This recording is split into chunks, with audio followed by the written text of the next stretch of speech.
estamos en una floristería. Hicimos la pieza Incolatus sense filtre. Es una obra muy intensa,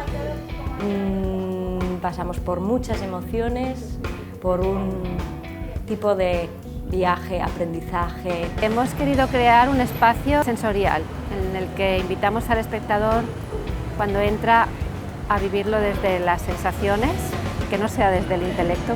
Es muy poético y hemos dejado como partes aparentemente abiertas, aunque están muy cerradas a nivel dramatúrgico, para que el espectador pueda proyectar su imaginario.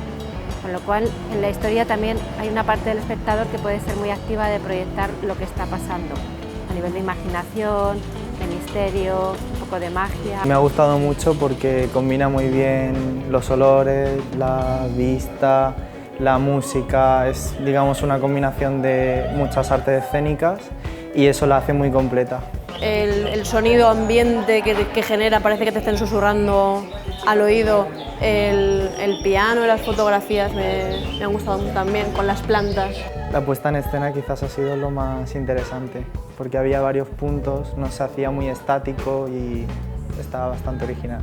La recomendaría mucho, sí, que vengan a verla. La producción ha sido magnífica, la verdad. Os animo a que vengáis al Vivero 15, Incolatus, aquí en Rusafa Escénica.